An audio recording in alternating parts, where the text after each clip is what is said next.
नमस्कार दोस्तों, स्वागत है आज की इंटरनेशनल खबरों में। जैसा कि आप सभी दर्शकों को पता है कि ईरान और इजराइल के बीच काफी दिनों से युद्ध चल रहा है, तो इसको लेकर एक बड़ी खबर सामने आई है। तो जानकारी शुरू करने से पहले अगर आप इस चैनल पर नए हैं तो वीडियो को लाइक करके चैनल को सब्सक्राइब कर लीजिए और कमेंट में भारत माता की जय अवश्य लिखें। दोस्तों, क्या आप यकीन करेंगे कि एक वक्त ईरान और इजराइल जिगरी यार हुआ करते थे। तुर्की के बाद ईरान दूसरा ऐसा मुस्लिम देश था जिसने 1948 में इजराइल को मान्यता दे दी थी। दोनों देशों के बीच रिश्ते इतने अच्छे थे कि इजराइल की खुफिया एजेंसी मसाद ईरान के इंटेलिजेंस एजेंसी विभाग को ट्रेनिंग तक देती थी। और 1980 में जब इराक ने ईरान पर हमला किया था तब इजराइल ही था जिसने ईरान को हथियार तक मुहैया कराया था। मगर उसके बाद ऐसा क्या हुआ कि दोनों देश एक दूसरे के दुश्मन बन गए। इजराइल से ईरान की नफरत का आलम यह है कि उसने आज दुनिया के 7 देशों में ऐसे 1 दर्जन आतंकी संगठन खड़े कर रखे हैं जो दिन रात इजराइल की बर्बादी में लगे रहते हैं। इसी ईरान ने मंगलवार की रात इजराइल पर 200 सुपरसोनिक मिसाइलों से हमला कर दिया और इस हमले के बाद इजराइल ईरान का क्या हाल करेगा, आप इसका अंदाजा ही लगा सकते हैं। बस ईरान बोल रहा है कि इजराइल पर मिसाइलें दागकर हमने हमास चीफ इस्माइल हानिया और हिजबुल्लाह चीफ हसन नसरुल्लाह की मौत का बदला लिया है। इजराइल बोल रहा है कि बेटा अब तुम जरा रुको, जरा सब्र करो, हम अभी तुम्हारा बदला तुम्हारे पृष्ठभाग में घुसाते हैं। इजराइल की ताकत का इससे अंदाजा लगाइए कि ईरान ने जो 200 मिसाइलें इजराइल पर दागी थीं, उन्हें इजराइल के आयरन डोम सिस्टम ने हवा में ही ऐसे खत्म कर दिया जैसे छोटे बच्चे बुलबुले बनाकर उसे हवा में ही फोड़ देते हैं। अब ईरान की ये सोचकर 74 हुई पड़ी है कि हमारे मिसाइल अटैक से बचने के लिए इजराइल के पास वो आयरन डोम जैसा सिस्टम है, लेकिन इजराइल ने अगर हम पर हमला किया तो हमारे पास तो बचने के लिए हैरी पॉटर वाली झाड़ू भी नहीं है। अमेरिका ने तो पहले ही ईरान को बोल दिया कि बेटा तुमने इजराइल पर मिसाइल दागकर अच्छा नहीं किया है, हम आ रहे हैं अब तुम्हारी ठुकाई करने। वहीं भारत में ऐसे चंपुआ की कमी नहीं है जो हिजबुल्लाह चीफ नसरुल्लाह की मौत पर ऐसे आंसू बहा रहे हैं जैसे उनकी खड़ी फसल वाले खेत में सांड घुस गया हो। कम ऑन, खुद इनसे अपने पजामे का नाड़ा तक ठीक से बंद नहीं होता और ये छछूंदर सड़क पर निकलकर चिल्ला रहे हैं कि इजराइल और ईरान की लड़ाई में हम ईरान के साथ हैं। आपको बता दें कि जितना भारत के मामले में सालों से पाकिस्तान रहा है, जैसे भारत के हाथों सालों तक जूते खाने के बाद पाकिस्तान को यह समझ में आ गया है कि वह सीधी लड़ाई में भारत से भिड़ नहीं सकता, इसलिए वो आतंकी संगठनों के जरिए भारत से प्रॉक्सी वॉर लड़ता है। उसी तरह ईरान भी अच्छे से जानता है कि अगर वो सीधे इजराइल से भिड़ा तो इजराइल की फौज उसे टांगों से घसीटकर चौराहे पर नंगा करके पीटेगी। इसलिए ये जिहादी देश कई सालों से अलग अलग देशों में आतंकी संगठन बनाकर इजराइल का जीना हराम कर रहे हैं। आप ये जानकर हैरान हो जाएंगे कि कैसे ईरान ने इजराइल से लगने वाले लगभग सभी देशों में ऐसे आतंकी संगठन खड़े कर रखे हैं। जी हाँ, इससे पहले कि मैं आपको ईरान से जुड़े ऐसे काले सच के बारे में बताऊं जिसे सुनकर आपके होश उड़ जाएंगे, उससे पहले मैं कुछ ऐसा बता देता हूं जो आपके लिए बेहद जरूरी और फायदेमंद, क्योंकि हर वॉर या इश्यूज में कुछ लोग ऐसे होते हैं जिनके बेसिस पर कंट्री अपने आप को सेफगार्ड करती है, और ये वही लोग हैं जो हमेशा हर स्किल्स में सबसे 10 कदम आगे रहते हैं, जैसे इजराइल है। इसलिए मैं भी पट्टी में जिस हमास का इजराइल ने बाजा बजाकर उसका अंतिम संस्कार कर दिया, ये हमास भी ईरानी सरकार की ही नाजायज औलाद है। ईरान ने 1987 में इजराइल से लड़ने के लिए गाजा के इलाके में हमास को खड़ा किया था। गाज पट्टी से सालों तक इजराइल पर जितने अटैक होते आए हैं उन सबके लिए पैसा और हथियार ईरान ही देता था। पिछले साल 7 अक्टूबर को इजराइल पर हुए हमास के सबसे बड़े हमले के पीछे भी ईरान का इसी ईरान ने 70 के दशक में गजा में फिलिस्तीन इस्लामिक जिहाद नाम के एक और संगठन को खड़ा किया था। ये संगठन भी लगातार इजराइल पर हमले करता रहा है। लेबनान में जिस हिजबुल्लाह को आज इजराइल दौड़ा दौड़ा कर पीट रहा है, जिस हिजबुल्लाह की चीफ नसरुल्लाह को इजराइल ने अभी उसके बिल में घुसकर मारा है, इस हिजबुल्लाह को भी 1982 में ईरान ने अपनी ही कोख से जन्म दिया था। ये हिजबुल्लाह भी पिछले 3540 सालों से ईरान से मिली भीख के दम पर इजराइल से लड़ रहा है, और अब इसी हिजबुल्लाह को पेड़ से उल्टा लटकाकर इजरायली फौज उनका पिछवाड़ा लाल कर रही उसे देखकर दुनिया भर के जिहादियों की आंखें लाल हो रही हैं। कर तो वो कुछ सकते नहीं है, उन्हें तो पता है कि भैया कुछ बोला तो अगली बार पेड़ से लटकने की बारी इनकी होने वाली है। इसी तरह इराक में एक पॉपुलर मोबिलाइजेशन फोर्सेस नाम का संगठन है। इसके पास 2 लाख लड़ाके हैं। इसे भी ईरान ने खड़ा किया था। इसके अलावा सीरिया में फातम हो ब्रिगेड, यमन में होती विद्रोही बहरे में अल अस्तान ब्रिगेड है। इन सबको ईरान से फंडिंग मिलती है। ईरानी सरकार के इशारे पर ये लोग इजरायली लोगों पर, इजरायली फौज पर तो हमला करते हैं। इसके अलावा ईरान इन संगठनों का इस्तेमाल अलग अलग सरकारों के खिलाफ भी करता है। दोस्तों, ये सारी बातें मैं आपको इसलिए बता रहा हूं क्योंकि जो भी लोग ईरान, लेबनान, फिलिस्तीन के हमास और सीरिया के संगठन को बड़ा मासूम मानते हैं और इजराइल को शैतान बताते हैं, उन्हें पता होना चाहिए कि हकीकत क्या है। यह बात किसी को नहीं पता कि जब तक ईरान में इस्लामिक क्रांति नहीं आई थी 1979 तक, जब ईरान में पहलवी राजवंश हुकूमत कर रहा था, तब तक दोनों देशों के रिश्ते बहुत बेहतर थे। लेकिन इस्लामिक क्रांति के बाद जैसे ही आयतुल्लाह खोमेनी ईरान के तट पर कॉलेज हुआ तो उसने आते ही ईरान को अपना दुश्मन डिक्लेयर कर दिया। खोमानी को यह बहुत सवार था कि सऊदी अरब को हटाकर ईरान को इस्लामिक देशों का लीडर बनाना है और उसका सबसे आसान तरीका है कि सारे मुस्लिम देशों को इजराइल के खिलाफ भड़का दो।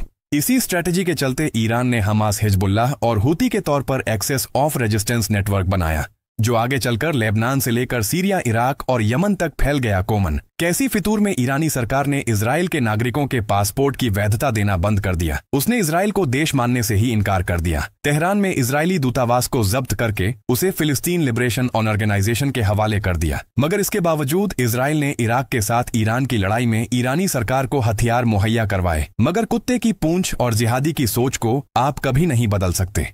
इजराइल के इतना सब करने के बावजूद ईरान अपने इस्लामिक एजेंडे से पीछे नहीं हटा। दोनों देशों के बीच रिश्ते तब खराब हुए जब इजराइल को यह पता चला कि ईरान उसके दुश्मन देशों को हथियार सप्लाई कर रहा है। इजराइल को पता लगा कि ईरान यमन, सीरिया और लेबनान को हथियार सप्लाई कर रहा था ताकि वहां के लड़ाके इजराइल का जीना आराम कर सके। 80 के दशक में पहले आतंकी गुट इस्लामिक जिहाद ने फिलिस्तीन की मांग को लेकर इजराइल को परेशान करना शुरू किया। ईरान पीछे से उसे सपोर्ट कर रहा था। इसी टाइम ईरान ने हिजबुल्लाह को तैयार किया, जिसने इजराइल को टारगेट करना शुरू कर दिया। इस सबसे इजराइल के सब्र का जो बांध था वो टूट गया। उसने जवाब दे दिया और आज जो आप ईरान और इजराइल के बीच रिश्ते देख रहे हैं, ये ईरान की खोमेनी सरकार की उसी सोच का नतीजा है। खोमेनी ने 1979 की क्रांति के बाद जो जहर बोया, ये सब कुछ आज उसी की वजह से हो गया। जैसे कि हमने बताया, 1948 में इजराइल जैसे ही वजूद में आया तो अरब लीग के 7 मुल्कों ने एक साथ मिलकर इजराइल पर हमला कर दिया। इजराइल पर हमला करने वाले देशों में Egypt, Jordan, Syria, Lebanon, Iraq, Saudi Arab और यमन शामिल थे। ये लड़ाई 1 साल तक चली, मगर अकेले इजराइल ने इन 7 मुस्लिम देशों को उनकी औकात बता दी। ये लोग इजराइल को मिटाने निकले थे। इजराइल ने उल्टा इन्हीं देशों की कुछ और जमीन पर कब्जा कर लिया। इसके बाद 1956 में स्वेज नहर के इशू पर मिस्र और इजराइल में भारी टेंशन हो गई। इस लड़ाई में ब्रिटेन और फ्रांस भी इजराइल के साथ आ गए। उस वक्त भी इजराइल और उसके दोस्तों ने इन जिहादी मुल्कों को भिगो भिगो कर धोया, लेकिन सिर्फ 11 साल में ये देश पहले खाई गई। मार को भूल गए। इसके बाद 1967 में फिर से ये 3 अरब देश इजिप्ट, सीरिया और जॉर्डन ने इजराइल पर हमला कर दिया। सिर्फ 6 दिन के अंदर इजराइल ने इन देशों को उनकी दादी और अम्मी याद दिला दी। इस युद्ध के बाद इजराइल ने गाजा पट्टी, वेस्ट बैंक, पूर्वी यरूशलेम, सिनाई आइलैंड और गलानो कर लिया। इस युद्ध ने इजराइल को उस रीजन की सबसे बड़ी ताकत बना दिया। मगर इस पिटाई के बाद भी यह देश नहीं माने और उन्होंने सिर्फ 6 साल बाद 1973 में बिना किसी उकसावे के इजराइल पर वापस से हमला कर दिया। इस हमले ने इजराइल को भी एक बार हैरान कर दिया, मगर उसने जल्दी हालात काबू में ले लिया और आखिर में वो एक बार फिर से युद्ध जीत।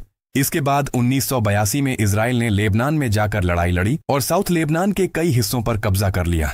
एक समझौते के बाद इजराइल ने साल 2000 में इस जमीन को छोड़ा, मगर धोखा देना इस कौम की पुरानी फितरत है बॉस।